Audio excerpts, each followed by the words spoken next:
Le coup tordu, ici on parle vélo, ici on parle cyclisme. Le coup tordu, c'est bien évidemment le podcast des passionnés.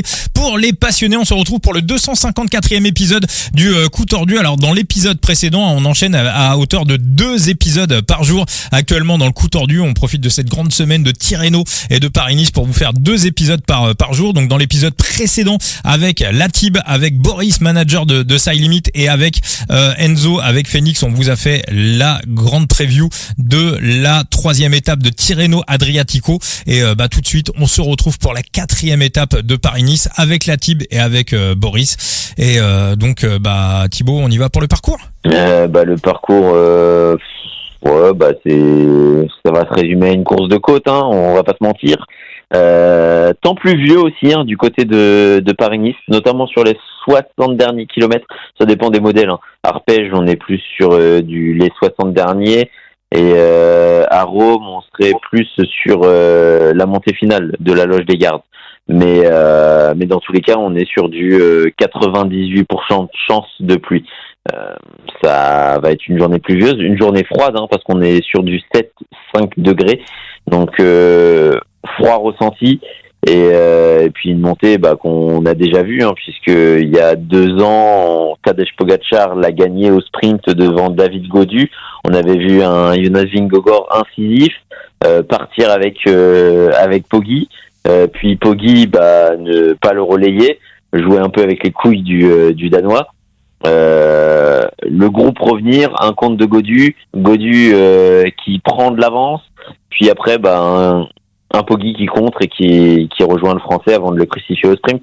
Maintenant, la question c'est qu'est-ce qui va se passer, dans cette étape. On a eu un chrono par équipe qui a quand même pas mal figé le classement général, et du moins donné de l'avance au duo Visma-Lease Bike. Beaucoup de retard pour les Emiratis, et ça c'est assez surprenant. Donc les Emiratis vont devoir tenter quelque chose, mais est-ce que sur ce type de profil tu peux te permettre de partir de loin?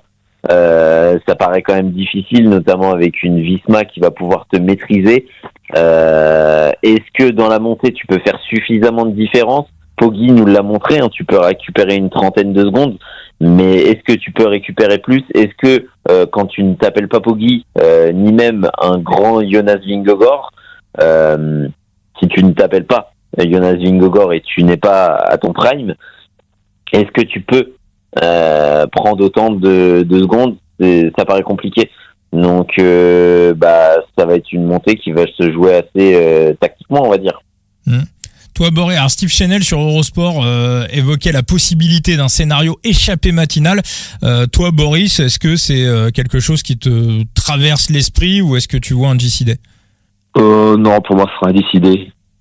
Même s'il y a eu des gros écarts sur le chrono, je pense qu'il n'y a pas encore assez d'écart et qu'il y aura forcément des coureurs dangereux dans l'échappée. Donc, pour moi, ce sera un GC là-bas. Ouais, je suis d'accord avec Boris. Des écarts, il y en a entre leaders, mais on a quand même 59 coureurs qui se tiennent sous les 2 minutes.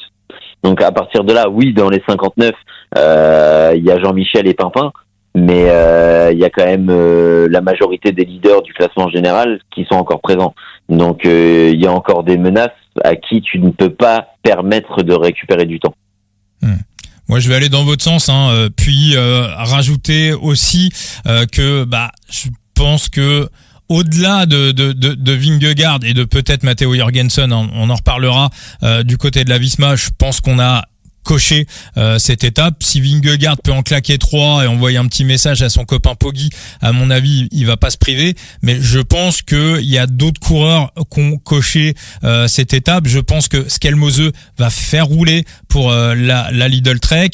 Thibaut t'en parlait, les UAE peuvent être éventuellement revanchards. On sait qu'il y a très peu de temps, Almeida a battu Vingegaard sur une ascension, donc pourquoi pas tenter d'aller à nouveau lui chatouiller les burnes, et si du côté des UAE on arrive à faire tréfler Vingegaard avec les lieutenants de Tadej Pogačar, ça peut aussi lui marquer un coup psychologique. À la Bora, je pense qu'on peut rouler pour Vlasov. À la Jayco, on va rouler pour Ben O'Connor, on n'a pas parlé de pour moi Jayco aujourd'hui à 6 faire le chrono qu'ils ont. On est d'accord, Thibaut, avec le Durbridge, il le gagnait celui-là. Oui. Et puis quand bien même, Ils l'ont très bien reconnu, hein, parce que quand tu refaisais l'exploration sur Strava des segments, ce petit muret qui avait le com, c'était Ben O'Connor, et qui l'avait propulsé, c'était Mauro Schmidt. Donc on avait déjà vu une belle reconnaissance des Djeko Alula, et déjà un plan préétabli pour ce chrono en fonction des difficultés. Et c'est un exercice qu'ils ont très bien travaillé, et ils ont su quand même pallier l'absence de Luke Dorbridge. Donc oui, complètement. Donc voilà, donc je pense que les Jayco, on va rouler pour O'Connor, la Bahreïn, on va rouler pour Buitragoud. Donc pour moi, ça fait quand même les Movistar. On a quand même deux très belles cartes avec Pablo Castrillo et Ivan Romeo. Voilà, donc ça fait quand même déjà pas mal d'équipes pour éventuellement mettre la main à la pâte. Donc pour moi, s'il y a un scénario échappé, ça sera pas sur cette étape-là. Il y a des leaders, il y a des mecs à gros salaire, il y a une étape à aller chercher. Donc j'imagine pas ce scénario échappé matinal sur cette étape. Donc c'est effectivement une étape qu'on avait déjà vue il y a 2 ans, hein, Thibaut t'en parlait, l'étape de la loge des gardes. Donc je vais rappeler, hein, voilà, pour ce 254e épisode du Coup Tordu, que jouer avec excès comporte des risques. Je le répéterai ad vitam aeternam, non pas parce que c'est la loi, hein. Nous en podcast on nous impose rien. Il y a des podcasts, des fois ils font des pronos, ils font des paris. Alors les mentions légales, ça n'existe pas. Bon, chez nous ça existe, mais voilà, je le dis parce que c'est une réalité. Si le jeu peut être un danger si on fait n'importe quoi, ça peut aussi bien se passer. Nous on essaye dans le Coup Tordu de faire en sorte que ça se passe bien. Donc ne faites pas n'importe quoi, et surtout, encore une fois, jouer en management bankroll, c'est la clé pour ne jamais se broke. Et si vous avez des questions sur le management bankroll, n'hésitez pas à venir me voir en message privé. J'ai pas de code promo, de trucs comme ça, mais je vous enverrai sur un ou deux petits logiciels de gestion de bankroll. Il y en a notamment le plus connu, hein, qui s'appelle Bet Analytics, qui coûte 2 € par mois. C'est pas un sponsor, hein, voilà, il y en a d'autres, hein, c'est pas du tout un placement produit, mais voilà, ça permet de vraiment noter ses pronostics, gérer son bilan, réduire ses mises en fonction de ses pertes, et puis aussi un poil augmenté quand on gagne, on joue bien évidemment en fonction de son budget. Donc voilà, Bet Analytics pour ceux qui voudraient vraiment gérer le budget de manière réelle. Donc Boris, je vais aller vers toi. Quel est ton pronostic? Qu'est-ce qui te plaît pour cette 4e étape de Paris-Nice? Logiquement, c'est partir sur du Jonas, hein. En toute logique, il est en forme, mais je vois personne qui puisse l'arrêter, surtout qu'en plus il y aura Jorgensen derrière pour tout couvrir, donc en soi est-ce qu'il va réussir à se détacher, mais c'est difficile à dire. Et est-ce qu'ils vont pas jouer une carte d'équipe où d'abord Jorgensen va partir? Après, comme tu dis, il a le leader, donc je pense que lui va contrôler derrière, mais logiquement ça devrait être sur du Jonas, quoi. Après, je sais pas quelle est sa cote actuelle maintenant. Alors, Paris-Nice, étape 4, on a du Jonas Vingegaard à 2,50. Est-ce que ça te paraît bon à prendre? Elle a diminué. Oui, je pense que c'est toujours bon à prendre, mais j'ai quand même un doute, parce que quand on l'a vu au Portugal il y a 2-3 semaines, il était quand même pas ultra tranchant. Je sais pas s'il est vraiment en grosse forme pour faire des écarts sur une montée comme ça. C'est pas non plus trop difficile, donc j'ai peur que ça se joue au sprint avec une dizaine de coureurs. Alors après, il était sorti à combien, Vingegaard, d'ailleurs? Il était sorti à 3, je crois. D'accord, ok. Alors moi je vais mettre aussi ma petite croquette dessus. Après, sur cette étape du Tour d'Algarve, moi j'ai surtout trouvé que c'était, tu prends l'ascension finale, c'était surtout son équipe, hein, qui était complètement à la rue. À un moment donné, quand même, quand il en a mis une, alors il a pas décollé les mecs, mais il y avait quand même un peu les jambes. Voilà, ça y est, moi c'est mis. Là, j'ai trouvé du 2,76. Faut rappeler, en 2023, c'était pas le grand Jonas, hein. David Gaudu lui met une petite fessée au classement général, hein. On l'a dit, il était en construction, et malgré tout, à 4 km, 4 km 400 ou 4 km 700 de l'arrivée, il a mis la première banderie, il a déposé tout le monde, et il y avait que Tadej Pogačar pour le suivre. Et tu l'as dit, en fait, là, actuellement, avec le classement général, ils peuvent un peu plus jouer tactique. Alors oui, Vingegaard est une menace, mais qui a le maillot de leader? C'est Jorgensen. Non, c'est Jorgensen qui peut profiter un peu plus de la position défensive, Vingegaard avoir la position offensive. Et allez, admettons une hypothèse. Bon, paraîtrait quand même compliqué au vu de la concurrence et de la forme de Jonas Vingegaard. Je sais ce que tu vas dire et c'est la question que j'allais te poser. Pas forcément la forme de Matteo Jorgensen, mais admettons l'hypothèse que Jorgensen et Vingegaard arrivent ensemble. Deux. Voilà, c'est ce qui me fait peur. Jorgensen, il lui laisse la victoire. Parce que Jorgensen, Jorgensen a le maillot de leader. Et au-delà de ça, ce serait le rendu assez logique, tu vois. Les deux sur le podium protocolaire, un qui gagne l'étape, un qui conserve son maillot de leader. Et puis, on rapproche un peu les deux en termes de secondes. On les fait creuser au classement général. C'est dans l'intérêt en fait de Jorgensen de laisser par politesse la victoire à son aîné si jamais ils arrivent ensemble. À toi, tu penses que s'ils arrivent ensemble, Jorgensen laisse la victoire à Vingegaard? Ouais. Ah, moi je pense l'inverse. Je pense l'inverse. Mais dans quelle situation les deux peuvent arriver ensemble? Dans quelle situation de course? S'ils se défendent la pédale. Ouais, voilà, c'est ça. Faut qu'ils isolent à deux, mais j'y crois pas. Mais c'est une hypothèse à envisager, une hypothèse qui a quand même un taux de probabilité de réalisation très bas. Mais pour moi, si ça doit arriver, Jorgensen laisse la victoire à Jonas Vingegaard. Bon. Ouais, moi je pense, moi c'est le seul truc qui me fait peur. Moi je vais partir sur le bet de Jonas Vingegaard, la victoire de Vingegaard. Ouais. Parce que logiquement demain Jonas va attaquer, voire même attaquer à plusieurs reprises si la première fonctionne pas, et Jorgensen logiquement doit rester dans les roues des premiers qui suivent. Je vois pas dans quelle situation vraiment les deux peuvent vraiment arriver ensemble en haut, quoi. S'ils arrivent un peu à pendre les autres, en fait, tu vois. C'est ça. Un peu au mais train. Donc ça veut dire que quand Vingegaard attaque, Jorgensen est dans sa roue, quoi. Non. Ça pète derrière, quoi. Ouais, voilà, ça pète derrière et qu'il se recoupe devant, ouais. Ça veut dire ça, ou alors ça veut dire sur un gros, ou alors il y a aussi l'hypothèse que en fait le leader de cette équipe, et c'est pas un co-leadership, c'est vraiment Jonas Vingegaard. Ce qui serait assez bizarre au vu de la façon de courir de Matteo Jorgensen qui va chercher les bonifs, mais un Jorgensen qui fait un gros tempo, qui fait péter tout le monde, alors que le but de son tempo c'était de lancer une attaque de Jonas Vingegaard, tu vois.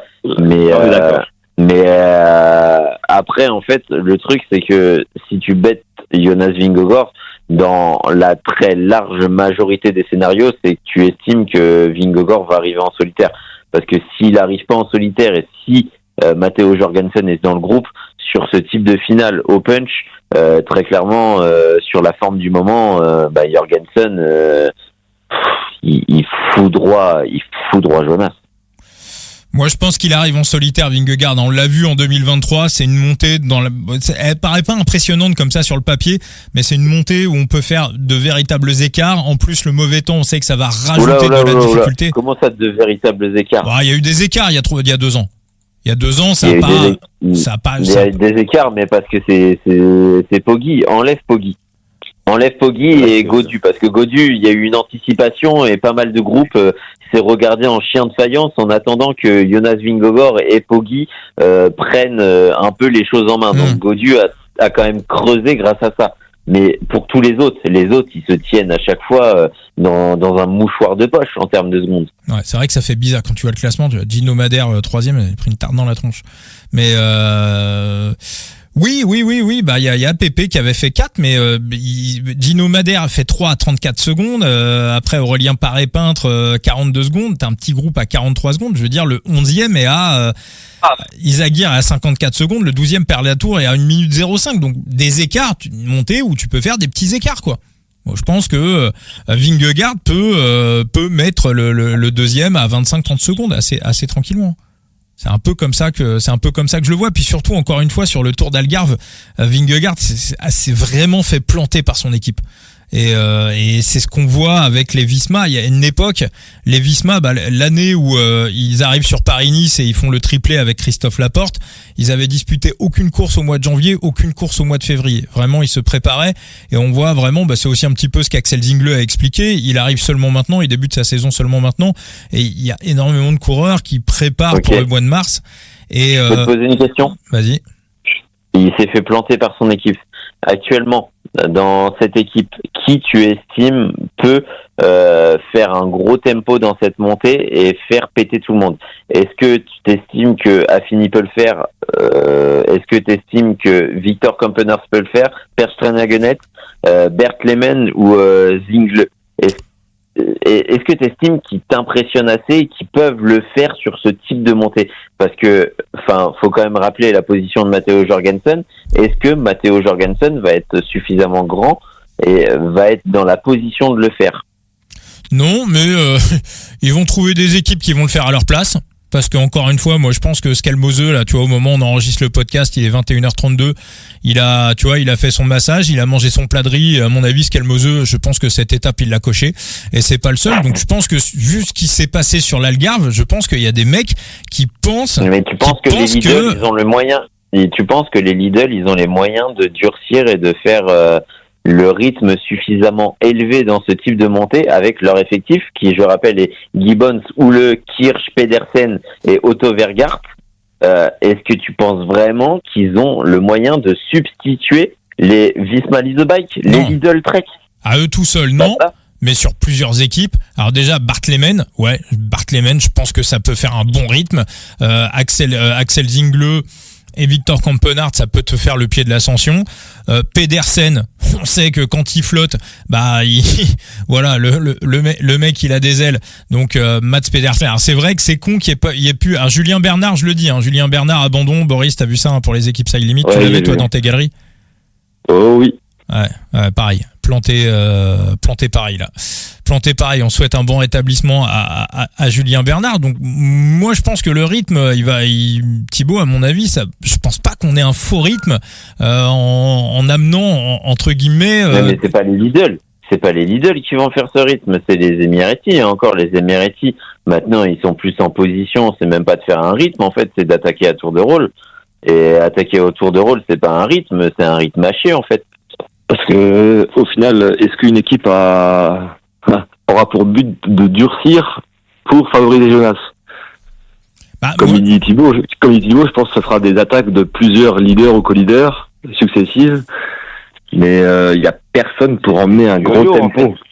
Donc toi, tu penses, Thibaut, qu'on pourrait revoir un petit peu ce qu'on a vu sur l'Algarve, un petit peu, on va dire, Vingegaard se retrouver tout seul ou avec Jorgensen, ou obligé de sacrifier Jorgensen au milieu de l'ascension? Pour moi, il y a un petit comité d'aller de 5-6 coureurs qui se bataillent pour la victoire. D'accord. Parce que Jonas Vingegaard arrivera jamais à s'isoler. Moi je pense qu'il va les poutrer. Je pense qu'il va les poutrer. Je suis pas convaincu. Moi je pense convaincu. Je pense que vraiment s'il y a le feu, ils vont sacrifier Jorgensen. S'il faut vraiment aller, tu vois, en foutre une, mais je pense qu'il est poutre à la Tirreno 2024. Je reste peut-être un peu trop focus sur la performance de l'Alto da Foya, mais le truc en fait c'est que si Jorgensen fait pas le rythme pour Vingegaard, et je pense pas que sur son attaque Vingegaard parte tout seul, tu vois. Et à partir du moment où il part tout seul et qu'il est accompagné, ça me paraît compliqué pour lui d'aller gagner cette étape. Ok Thibaut. Donc alors toi tu vois pas la victoire de Jonas Vingegaard. Alors quel est ton prono pour cette étape, Thibaut? Podium de Matthias Scalmoseux. D'accord. Ok, bon, alors ça, moi aussi. Ça aussi, pareil.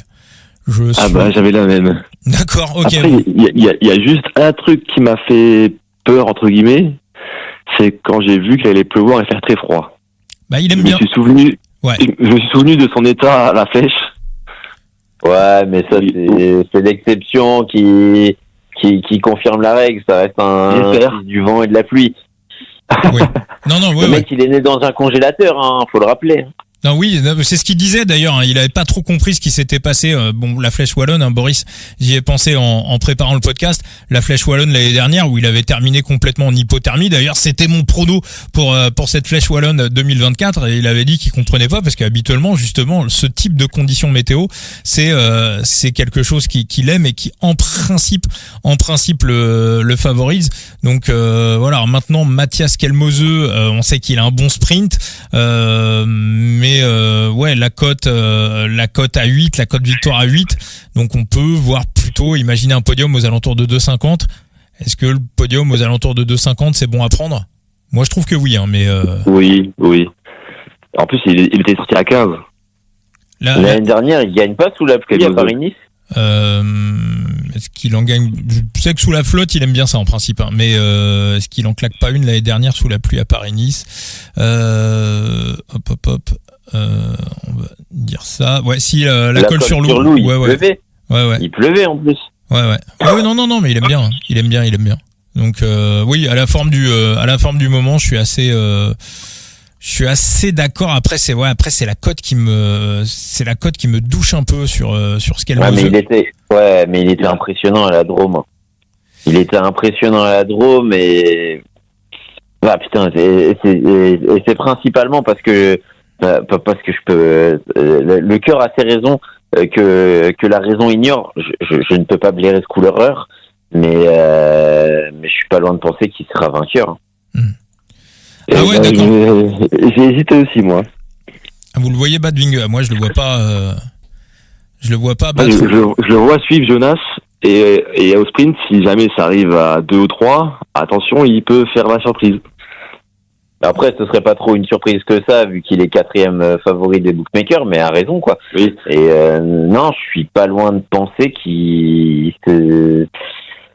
c'est vrai que si ça arrive en petit groupe, ouais, c'est vrai que si ça arrive en petit groupe, alors attention à Joe Almeida qui a aussi une belle pointe de vitesse, mais à la différence Almeida, lui on l'a déjà vu faire des craquages sous la pluie. Hein. C'est pas non plus le temps qu'il préfère. Hein. Il a quelques étapes sur le Giro, il avait fait je crois une 3e place, il pleuvait que sur la fin, mais vraiment on l'a vu vraiment sur des conditions difficiles, il a fait des gros craquages. Un autre qui aime bien la pluie et qui adore ces conditions, c'est Alexander Vlasov. Après j'ai des petits doutes sur sur la forme en ce début de saison, mais je serais pas surpris aussi qu'il aille faire top 3, même si je le prendrais pas. Sur les cotations, on a Santi Buitrago qui est coté 3e. Vous, est-ce qu'il y a un 3e larron? Est-ce qu'il y a un autre nom, Boris? Est-ce qu'il y a un autre nom qui te plaît dans tout ça? Non, c'était les 2 Jumbo et Kelmoseux. Le reste, il y a pas grand chose qui me botte. Thibaut? Honnêtement, non, mais il a baissé.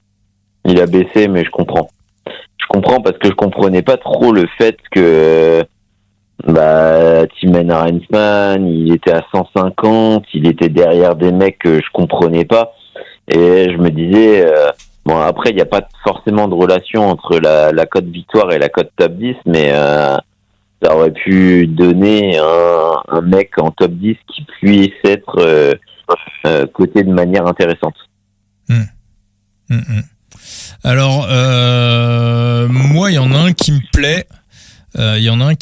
Alors après, est-ce que je sais pas à combien peut ressortir sa cote top. Je dirais que l'idéal ça serait un top 6, je sais pas si on aura des top 6.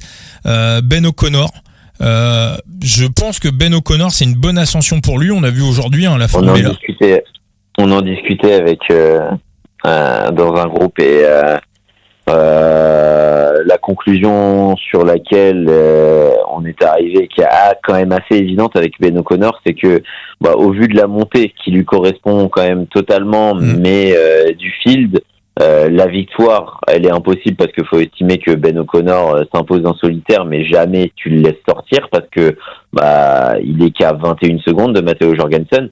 Donc ça paraît impossible en plus qu'il ne soit pas accompagné d'un Visma. Le podium paraît quand même compliqué, mais le top 10 il est acté. Voilà. Oui.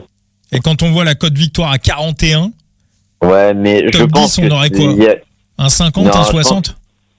Ouais, parce que je pense que ce sera pas forcément corrélé à sa cote victoire ou sa cote victoire. Tu peux estimer que théoriquement à 40, ça devrait mathématiquement coller plus sur une cote à 2, tu vois. Mais jamais un bookmaker ne va t'ouvrir un Ben O'Connor à 2 et te faire ce cadeau-là en top 10. Mais pour moi, Ben O'Connor, si on y vient et que le marché est ouvert, c'est un bet parfait en top 6 en gros. Ah ouais. Donc voilà. Donc moi je regarderai, je serai attentif. Voilà. Top 6, on peut avoir une cote un petit peu plus intéressante, peut-être du 2,25. Voilà, bah après Florian Lipovitz, on n'en a pas parlé, Félix Gall, on n'en a pas parlé. Narvaez, bah si ça se finit au sprint, ça peut être intéressant. Alors moi, il y a un match-up qui me paraît complètement safe.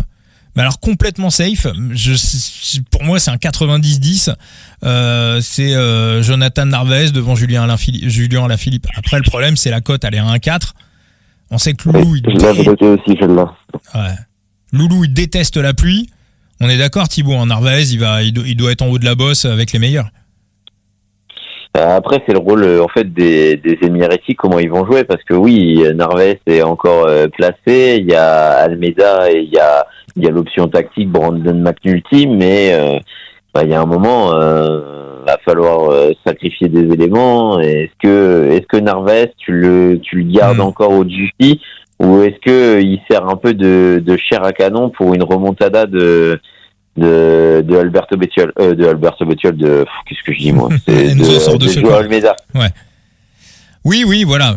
Ouais, c'est ça aussi le souci. Après, et puis Joao a aussi une belle petite pointe de vitesse. Après Narvaez, tu peux aussi ne pas complètement le sacrifier, le garder en deuxième ou troisième rideau en cas d'un regroupement pour un sprint. Moi, c'est ce que je ferais. Maintenant, effectivement, ce doute tactique fait que le match-up est la cote à 1,4 contre Alaphilippe, parce que Julien, voilà, je vous le dis, demain, Julien, c'est au-delà de la 50e place. Puis c'est là qu'il gagne l'étape et que je passe pour un connard, mais c'est pas du tout une météo pour Loulou. Il déteste ça, quoi. Bah, surtout qu'il va viser les étapes après, donc je pense qu'il va complètement brader dès le pied de la montée. Il n'y a aucune raison qu'il s'accroche. Donc je suis entièrement... Et UAE, au final, ils ont plus que 3 cartes, on va dire, pour le général, après le chrono d'aujourd'hui, parce que Sivakov a pris une énorme... il a pris 3 minutes 50, je crois, Sivakov. Donc en gros, il reste Almeida, McNulty et Narvaez.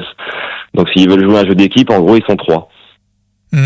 Moi, je pense que il s'est pas remis de ça. Il a eu la grippe en revenant de l'Algarve. Il a été arrêté pendant une semaine, et je pense que Pavel il est pas complètement remis. Est-ce qu'il y a d'autres noms qui vous plaisent pour jouer des top 3, des top 6, des top 10, des éventuels match-up? Boris, toi t'as rien coché de... En match-up, Thib en a parlé tout à l'heure, j'avais vu du Aretsman contre Lipovitz. Bon, après c'est pas du safe, mais en fait c'est la cote qui me veut choquer plus qu'autre chose. Je crois qu'il était à 2,62. Arensman, je me suis dit que c'était un petit peu haut quand même. Après, c'est pas du safe, hein. Sinon, j'avais principalement Narvaez aussi, je me suis dit pareil. Je suis pas convaincu, moi. Quand j'ai regardé les match-ups, je me suis dit, ouais, c'est plutôt bien équilibré. Au final, Lipovitz face à Thymen Arensman, je trouve ça assez logique. C'est 2 mecs que je mets dans le top 10, mais j'ai tendance plus facilement à mettre un Lipovitz devant Arensman que l'inverse. Donc je comprends dans l'absolu la cotation en vrai, mais pour moi Arensman ça peut être un mec qui est dans le top 10. Après c'est vrai que c'est fond de top 10, hein. C'est le voir 10e, oui. Ce serait pas non plus choquant, tu vois. Mais est-ce que Lipovitz va pas travailler un peu pour Vlasov? De quoi? Est-ce que Lipovitz va pas travailler un peu pour Vlasov si jamais Vlasov est en difficulté ou... Est-ce qu'il a pas la stature de co-leader aussi? Les deux sont placés, hein. Ils sont dans le même temps, oui. En général, hein. Oui, ils sont en même temps. Ouais, je suis assez d'accord, hein. Je pense qu'il est plutôt en co-leader. On sait que cet hiver, du côté de la Bora, déjà, on a discuté pour un éventuel retour de Vlasov chez Astana. Et si Vlasov partait chez Astana, on aurait sorti un énorme chèque pour aller récupérer Remco Evenepoel. Donc on sait probablement d'ailleurs c'est comment Vinokourov qu'on avait parlé qui avait balancé tout ça dans une interview dans l'équipe où il s'était totalement lâché. Donc je pense pas que Vlasov soit l'avenir de la Bora. Voilà, peut-être encore un peu le présent, mais je pense que leurs chemins vont se séparer tranquillement dans les mois qui viennent. Donc voilà. Moi, il y a un top 10 qui me plaît bien, mais après, quand je vois le classement qu'il avait fait sur la même ascension il y a 2 ans, je suis quand même un peu douché. Moi, c'était Wawa en top 10, qui la cote victoire est à 300, donc je pense que le top 10 est à 20. Je trouve que la forme est pas mal. Il fait 17 et 9 sur les classiques drone à Ardèche. À l'expérience. Il y a 2 jours, te fais pas peur. De quoi il est tombé? Mais tu sais, la deuxième victoire de Merlier. Ouais. Après passer la ligne, le pique-nique qui chute dans le virage, tu sais, quand le peloton est scindé en 2, et c'est Wawa. D'accord. Donc donc j'oublie. Voilà, j'oublie, pas de. Non, mais après c'est une question. Hein. Ça se trouve il y a rien de spécial, mais. Non, mais t'as raison. Je vais jamais sur un coureur qui est tombé, mais je trouvais que voilà, Wawa allait, même s'il y a de la concurrence, aller chercher un fond de top 10 à l'expérience, c'est aussi quelque chose qui était dans ses cordes. Et puis après, bon, voilà, il y a plein de noms. On a Lenny Martinez, Michael Storer. Faut réfléchir en termes de mecs qui peuvent faire top 10. Vingegaard, Jorgensen, ça prend 2 places. Skelmose, Almeida, Buitrago, ça fait 5. On met quoi? On met Vlasov, ouais. Lipovic, ouais. Félix Gall, Ben O'Connor. Ouais. Félix Gall, pas trop d'infos quand même sur sa forme. Castrillo, Castrillo, ça peut faire la blague aussi. On enlève Félix Gall, on met au moins Ben O'Connor, Castrillo, il y a Lenny Martin, Storer, je sais pas, Timen Arensman, Steven Van Wilder, tu le mets, même Roméo. Raoul Garcia, Roméo aussi. Roméo, ouais. Alors, Raoul Garcia, c'est plus l'échappée matinale, lui. Donc, faut réfléchir en termes de probabilité de mecs qu'on voit absolument dans le top 10. APP qui fait 4 il y a 2 ans. Ouais. Qui sont hypothétiquement dans le top 10 et envisager les cotes. Pour le moment, en fait, sans cote, c'est difficile de dire. Il y a du prévisionnel, mais en soi, quand tu l'as mentionné, c'est vrai que Ben O'Connor, c'est un top 10 quasi certain, donc ça va dépendre de la valeur de la cote. Totalement, Thibaut. Et écoute, parfait. Écoutez, on va rappeler les bêtes, les pronostics pour cette 4e étape de Paris-Nice. Donc Boris, on t'écoute. Je vais quand même rester sur du Jonas à 2,75 et du podium Skelmose, donc ça va voir à combien il sort. Ok. Thibaut? Putain, ça fait chier, mais c'est obligé. Sclérose en plaques, vainqueur et podium. Mathias Skelmose? Ouais. D'accord, ok. Moi, ça sera donc la victoire de Jonas Vingegaard, donc 2,76, BK 0,20. Alors si on nous propose du top 6 de Ben O'Connor aux alentours de 2,50. Voilà, il y a un bet. Abonnez-vous au compte X, au compte Twitter du Coup Tordu. Je mets le récap des bêtes à peu près 1 heure avant le départ des courses. Donc si jamais il y a du top 6 de Ben O'Connor aux alentours de 2,50, voire du top 10 aux alentours de 1,80, je partirai dessus. Sinon, je n'irai pas. Mathias Skelmose. Ça fait chier quand même parce que Vingegaard, pour moi, il squatte une place obligatoirement sur le podium. Ouais, mais Skelmose, c'est vrai que je vois pas trop comment il peut ne pas faire podium. Je vois pas, même si il roule et que Jorgensen est dans la roue. Pour moi, au sprint, il tape Buitrago, il tape Almeida, il tape Vlasov, il tape tous les mecs qui sont derrière. Le seul éventuellement qui peut le taper au sprint, c'est Narvaez, mais je pense que Narvaez sera derrière. Donc Ah ouais, tiens, bah là au moment ça bouge sur le boucref. Skelmose bascule à 3. Moi j'aimerais bien une cote bascule à 9 pour la victoire. Moi j'aimerais bien une cote podium de Skelmose. Voilà, pour moi il y a petite value parce que Skelmose va être devant Santi Buitrago en fait. Donc il est coté 4e et je le vois top 3. Donc il y aura un top 3 de Mathias Skelmose. S'il y a une cote aux alentours de 2,75, ça sera bien. Pareil, hein, la BK c'est 0,20 et puis je pense que c'est pas mal. Voilà, et donc l'éventuel top 6 ou top 10 de Ben O'Connor en fonction des cotations. Eh ben écoutez, Boris, ah ouais, tu lui donnes combien de chances de faire podium à Skelmose? Une sur deux. 60. Une sur deux. Ouais, 50-55%. Ouais, moi honnêtement, Bon, 60. Podium même à, j'allais dire 2,5, mais je pense que ouais, de 2,35 c'est encore ça s'entend. Ouais. Non, mais encore une fois, météo plus sa pointe de vitesse. Ouais, de 35, ça fait du 42%. 42%, ouais, ça se tient. Ouais, non, oui, ça reste encore value. Eh bah, parfait. Merci beaucoup à tous les deux pour cet épisode du coup tordu. Boris, on te voit sur Side Limit. Tu vends quoi en ce moment, Boris, sur Side Limit? Là, il y a des petits trucs des coureurs à.